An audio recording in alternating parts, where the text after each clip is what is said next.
Isang nakakagulat na balita ang lumutang matapos mabalitaan na sinubukan umanong lasunin ni Pangulong Kuting Jr. ang kanyang sarili upang maiwasan ang pag-aresto.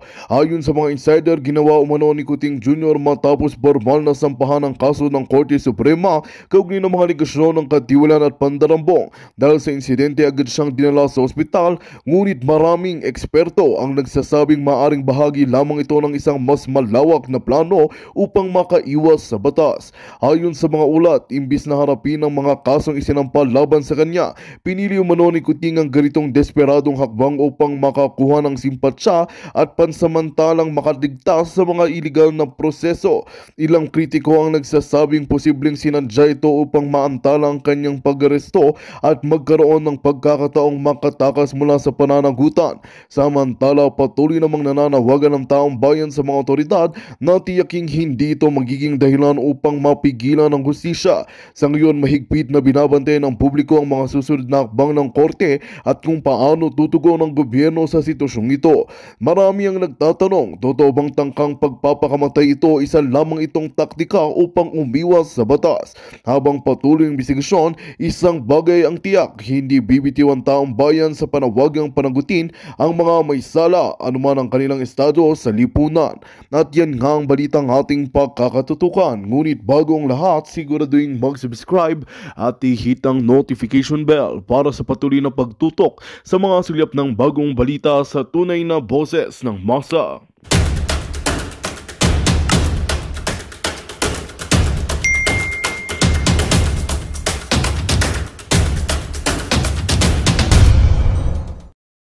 Statistics nasa harapan ng mga decision makers. Bakit? Data-driven. Bakit sa Pilipinas, nagiging dependent tayo sa gobernador, sa congressman? Why? Hindi dapat yun. Kasi kung meron tayong National Statistics Office, sila ang may hawak, ilan ang populasyon ng sa probinsya, ilan ang high school, ilan ang college.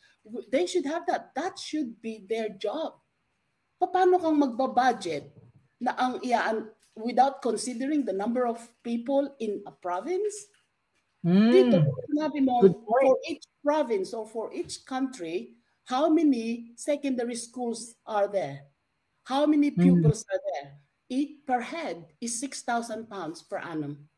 Wow. Ang budget ng isang per head. So, ang mga estudyante dito hanggang high school, hanggang second year college, they do not pay tuition. Libre.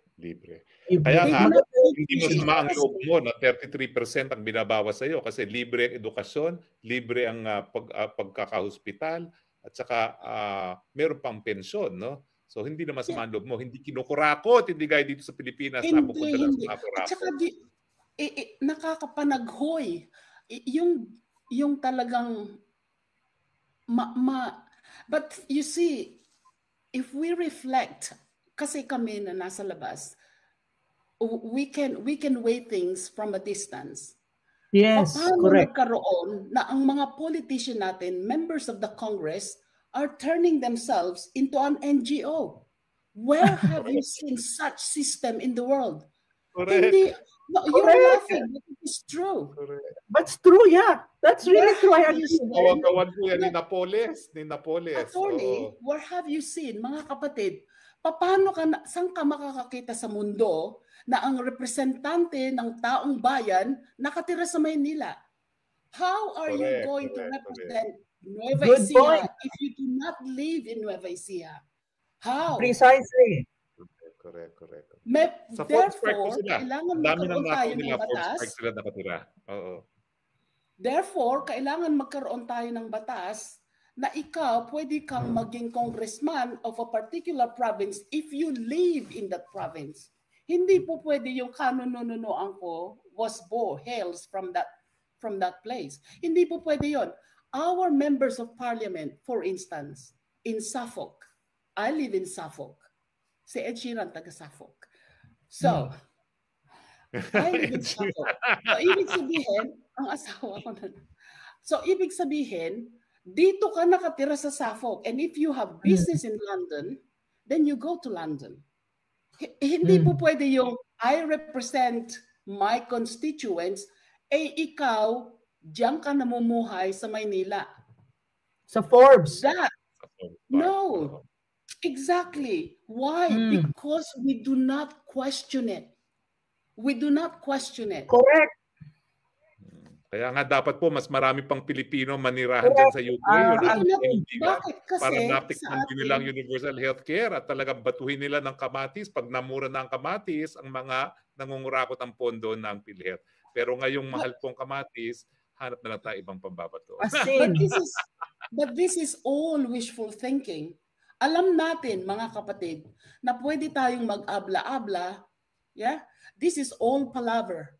This is all palaver. Unless na maisulat sa batas, at sino naman ang susulat ng batas? Unless na maisulat sa batas, there will be no change in the Philippines. But who are the people who write change? Kaya nga po, pag kayo umuwi na sa Pilipinas, kailangan maging mambabatas kayo, no, Yagit, no? At, but we have, kailangan patupad nyo yung mga nakita nyo sa Europa, no? Diyan sa ating bayan. We can have a lot of learning kung makikinig lang. If there is meeting of minds para sa inang bayan, that's the goal. There are many Filipinos who really care and who really can contribute opinions or experiences. Yun ang dapat yun dapat ang ating i-promote. We have to promote that. Hindi yung we have to burst our personal bubble.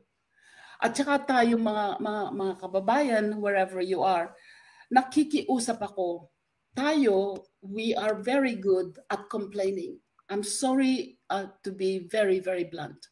We are very good at complaining, but have you ever thought part of the blame is on us?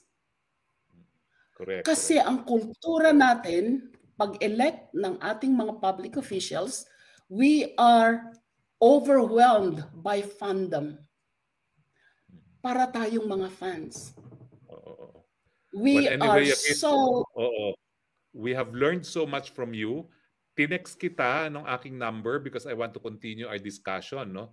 Kaya lang may mga nakapila pa who also want to be heard, no? But thank you very much for your wisdom. Thank you very much dahil ako po, yun nga, isa yung naging produkto ng aking pagiging estudyante sa UK, yung universal healthcare. Pero syempre, bukod pa doon, yung kamulatan ba ng pag-iisip na yung kalusugan pala, yung edukasyon, obligasyon niya ng gobyerno. At nagagalit ang mga Briton kapag merong mga magtatangka na burahin ang National Health Service. Talagang ipaglalaban nila at ikamamatay nila ang National Health Service dahil talagang kinagagalak nila at they are very proud of this universal healthcare. No? Yeah, pero attorney, kailangan talaga we have to do our bit. We have to participate. We have to get involved. We really have to get involved. The change is in us, and it is asking our lawmakers, not lawbreakers, to write the law. Hanggat hindi na isusulat na batas ang kagustuhan natin, hindi po magbabago sa Pilipinas. Okay. Hindi po magbabago. So it is. Tinext ko po sa inyo dito sa ating chat yung aking number. Let's continue a discussion in WhatsApp po. Okay? Maraming salamat po. Salamat po. And regards to your husband who's there listening to you, no? Okay, tawagin naman natin ang ating susunod na Your Honor. Sino yan, Madam Chair? Sino? Si Wado Mercado. Hello, Wado. Hello, taga saan ka, Wado? Samar. Oh, waray. Meron kayo dyan sa Samar, bukas? Batch 79, Samar High. Ayan. Okay. 79. Kung merong rally dyan sa Samar o kung kayo'y makakarating ng Cebu, kayo ba'y sasapi sa rally at anong sasabihin nyo sa mga kamag-anak at mahal nyo sa buhay kung papupuntahin nyo? Interesado talaga ako dyan sumali sa rally. Ang problema ko lang, inaalagaan ko yung aking misis kasi siya stroke patient. Tsaka isa yan sa masakit sa kalooban namin kasi bukod sa mga senior na kami, inaasahan sana namin ang PhilHealth malaking tulong. Pero sa nangyari, na ginawa pa nilang tinanggal na nila, hindi pa kinuhanan pa ng pondo, subukan kaya nilang magpa-hospital doon sa San Lazaro. Subukan nilang mag-hospital doon sa PGH. Pumila kaya sila, sina Grace po, yung mga gumawa Tama ng po. kabulastugan niya Chairman sa ng Finance PhilHealth. Committee. Paparamdam natin sa kanya. Oo, tama po yan. Subukan kaya nila. Yan, sina Lisa Marcos, sina Bongbong Marcos, si Ralph Recto, yung chairman ng PhilHealth. Subukan kaya nilang pumili sa mga government hospital kung ano ang nararamdaman namin ng mga mahihirap na samantalang dapat sa amin talaga, sa mga mahihirap na Pilipino talaga ang pondo ng PhilHealth. Bakit nila pinakialaman? Bakit nila pinakialaman? Palibhasa, kung sila ay mga hospital, doon pa sa magagarang hospital, naka-helicopter pa, buong floor kanila pa. Tama po yan. Grabe. Tama. Sobra ang pagmamaliit. Palibhasa kasi hindi naman talaga mga maka-Pilipino ang mga yan eh. Mga oligarko yan. Tama, Hindi yan, ginagawa na lang nilang hanap buhay ang politiko dito sa ating bansa.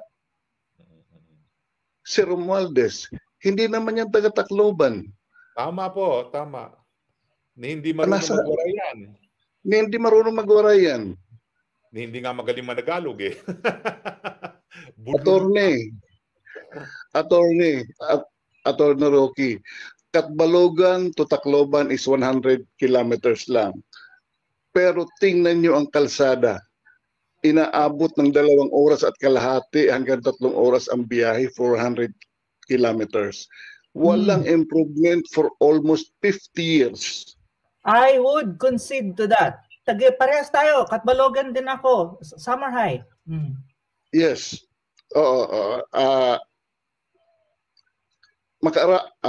Napapawaray ito na.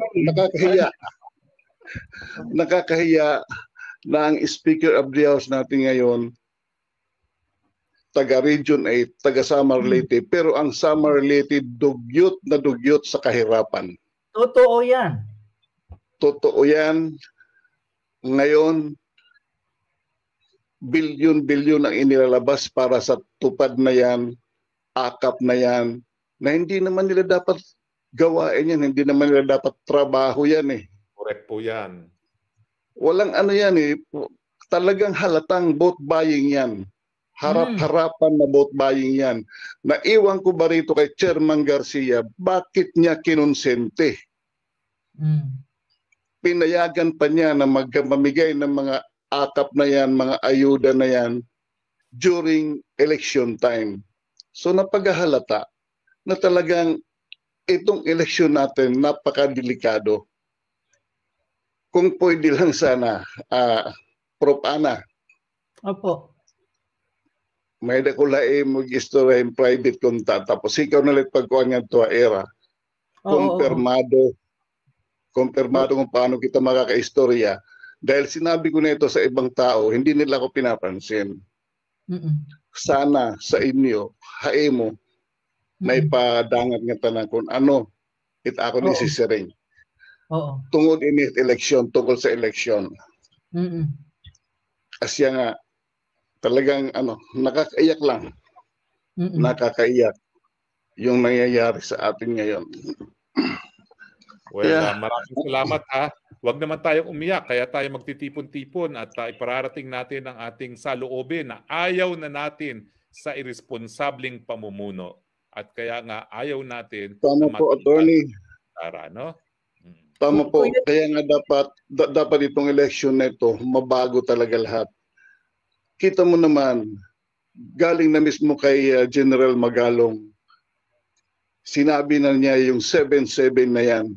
7-7. Sisip-sip ka lang speaker, 21 million na. Tama po yun.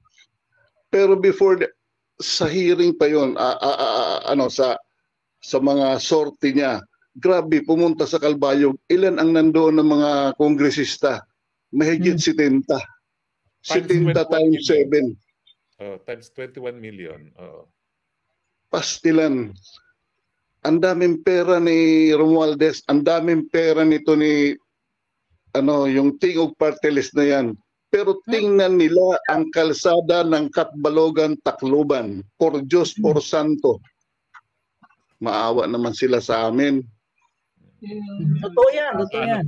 Nadaanan po ako dyan. Parang nasa Mars. Talaga naman. Talagang bako. Nung isang araw, kausap ko ang pinsan ko. Asan ka? Andito sa Tacloban. Asan ka ngayon sa Tacloban? Andito sa clinic, nagpapacheck up ako, sumakit ang ulo ko sa biyahe. Dahil talagang kinakalog buong katawan. Sabi ko, buti hindi ka buntis, nakapanganak ka nang wala sa oras dyan. Kaya ganun ang katalamak ang ating gobyerno ngayon na hindi na kayang kontrolin. Ewan ko kung papaano. Kasi sa totoo lang, Attorney at Prof. Ana, ang presidente ngayon si Romualdez hindi naman si Bongbong Lame duck president si Bongbong. Puppet president siya. Nag-aaway po silang dalawa ni Lam. Nag-aaway silang dalawa ni Lam. Wala naman talaga. Ano ba? Hindi naman ako sa mataas ang pinag-aralan ko, pero pinipilit kong alamin kung ano ang natapos ni Bongbong para Wala po, hindi po siya natapos. Para magdala sa Pilipinas. Iyon na nga po Pinipilit kong alamin dahil ako kahit 4-year course lang natapos ko, pinipilit kong alamin kung ano ba ang natapos ni Bongbong para dalhin ang Pilipinas. Pero parang wala Tapos gaganunin nila si BP Sara. Ano ba yan? Maraming salamat, Your Honor, ha. Pero tatanungin ko lang sa technical, pwede ba tayo mag-break dun sa ating anthem ng Nabudol? Handa na ba yung Nabudol? At tingin ko para wag tayong umiyak dahil itong sinabi ni Wado Mercado ay talagang nakakalungkot, no? Para tayo maaliw naman at umawit tayo at sumayaw sa theme of mga nabudol. Handa na ba yan? Technical? Hindi pa. Anyway, so, maraming salamat, Your Honor, Wado, ha? Pero tatawagin muna natin yung susunod. Huwag kang aalis dahil kakanta tayo at aawit tayo ng nabudol tayo. Kuya Dado, tapos kung pwede sana tayo mag-PM. Hanapin niyo ako sa Facebook, tapos i-message niyo ako sa pangalan na ginagamit mo ngayon, and then mag-usap tayo sa yung sinasabi mo sa akin. Yung kanina ba? May friend request ako sa iyo, Prof. Sige. Ako i-check ko na mo friend request sa akon para ma-accept ta ikaw, tapos pag-uusturyer kita dito para mahatag mo ako. Just heads up lang po, Attorney. Nakakapangilabot kasi. Nakakapangilabot. Hindi ako naniniwala pero nangyayari na sa ngayon. Okay. Opo. Maraming salamat. Maraming salamat. Opo. Salamat. Mabuhay ang Pilipino. Ingat. Honorable Agnes. Nandiyan ka na ba, Honorable Agnes? Ayan, Honorable Agnes is here. Okay. You have the floor po, Your Honor. Opo. Lakasan po natin yung boses po ng konti kasi medyo mahina. Honorable Agnes, mukhang naka-mute po kayo. Kanina okay na. Ayan. Yan. Okay, naririnig po ba ako? Okay, thank you sa magandang gabi po, magandang umaga. Thank you po sa opportunity. Alam kong itong platform ay para sa mga ordinaryong Pilipino. Dahil nakapasok ako, isa lang akong kahapon pa nakakaabang ako sa programa ninyo na lahat dito ay puro panaghoy, sabi kanina ng isang yung nauna ni Miss Yagit. Okay. Panaghoy, puro sakit halos disappointed na lahat.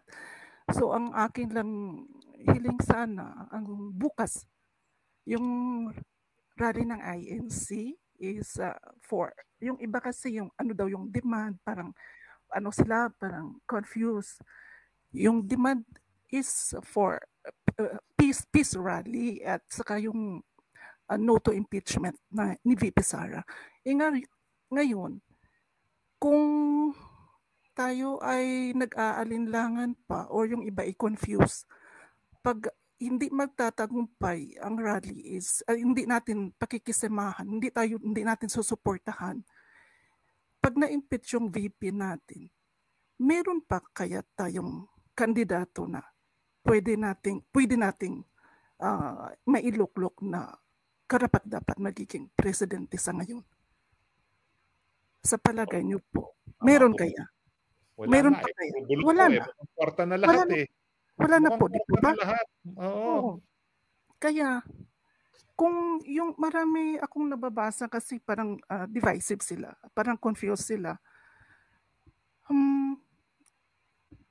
For peace rally para sa lahat.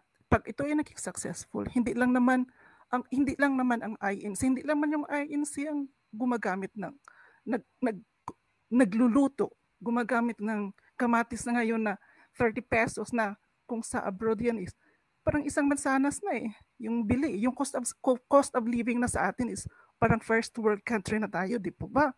Opo. Mapapadala kami ng pera. Tapos, ngayon lang namin nararamdaman yung pinapadala namin 10 years ago, 20 years ago, hindi nakakasya. Ngayon kaming mga OFW, ngayon namin nararamdaman na kulang yung pinapadala namin. Hirap na din kami. Kaya, sana lahat makikiisa, hindi lang yung titingnan lang, makikilahok naman sana tayo. Hindi ako na pero alam kong magiging successful dahil INC ay nagkakaisa at ako hindi ako ngayon nasa Pilipinas, sa abroad ako, pero yung nanay ko at saka yung kapatid ko ay pupunta. Saan po ngayon, Ma'am Agnes? Nasa Japan po ako. Japan, okay. Then, yes.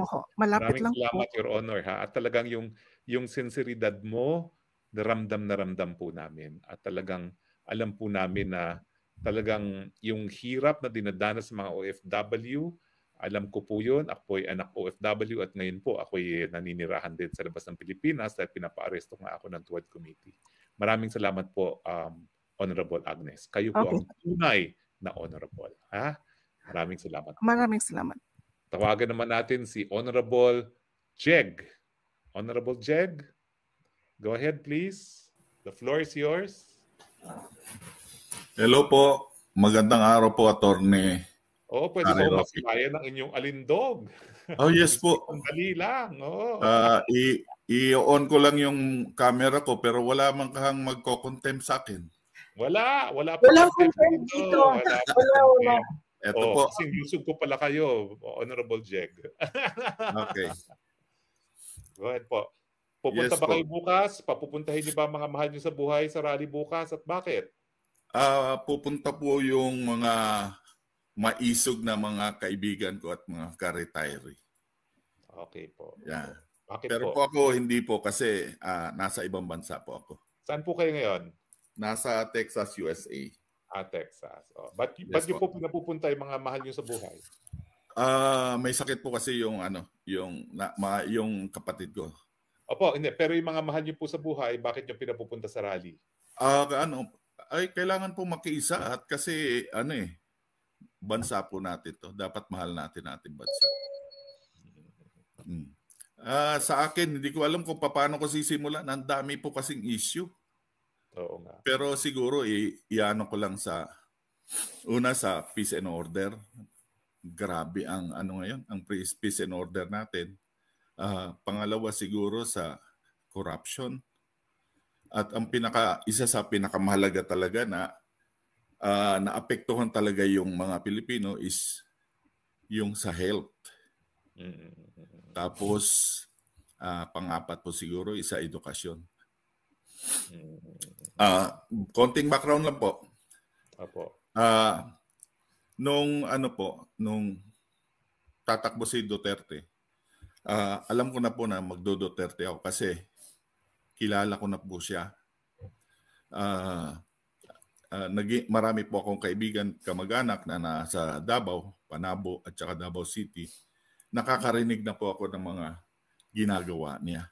So, magdo-Duterte po talaga kami. Tapos, narinig ko rin po sa mother-in-law ko na isang government employee. Isa po ako retiree, government employee po. Nakarinig din po ako kasi na-assign po siya sa Davao.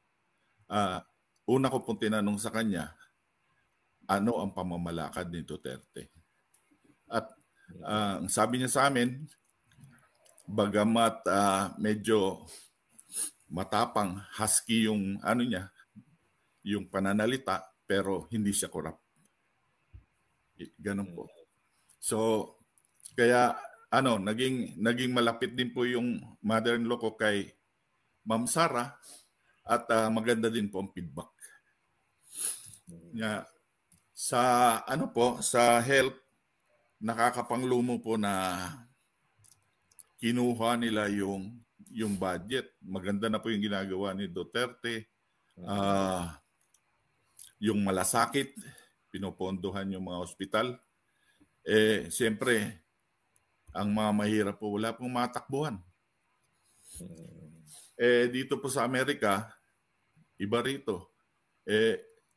Magbabayad ka ng insurance mo, pero libre. Yung mga COVID namin dati, mga vaccination, kung nagbabayad man kami, pag kumuha kami ng mga medication namin, maintenance, mababang halaga na lang po ang binabayad namin. Katulad ko po, meron po akong maintenance sa blood pressure. Humihingi po ako ng gamot for 3 months. Ang binabayad ko is mga $2 or less than $4. Ganon din po sa aking asawa. So maganda po talaga. Ngayon, kinuha pa yung pondo, kukunti na nga, maliit pa ang binabawas sa PhilHealth. Kung ma-hospital ka, kinuha pa, hindi pa pinondohan, ano na lang po. Yun ang nakakasakit. Sa edukasyon naman, napakaganda po na ginawa ni Duterte, libre. State colleges. Tapos ngayon walang pondo.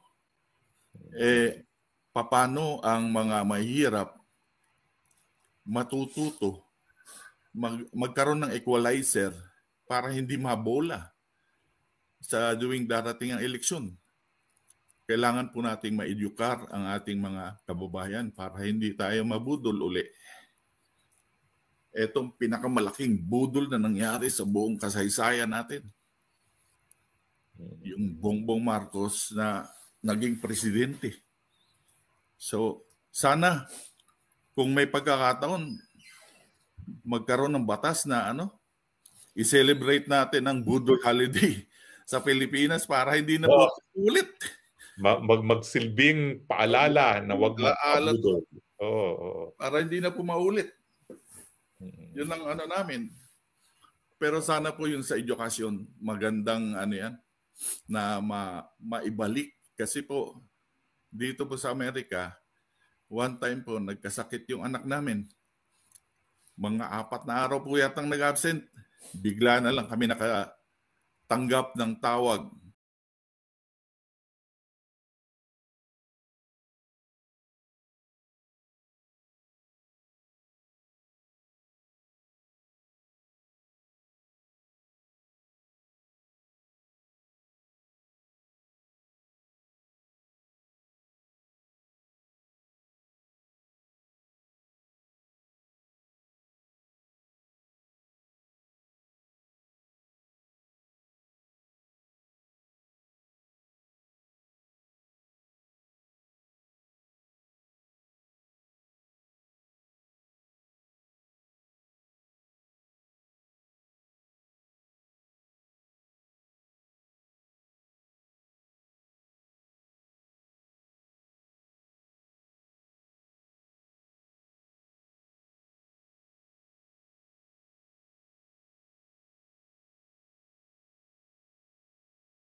Magandang balita ang hatid namin sa inyo ngayong araw. Sa pagtatapos ng aming balitaan, nagbigay kami ng mga mahalagang impormasyon. Maraming salamat sa pagtutok at pagsuporta sa aming programa. Huwag kalimutang manatili sa mga susunod na araw para sa mga bagong balita at mga kwento na dapat nating abangan. Mula sa Boses ng Masa, magandang araw Pilipinas!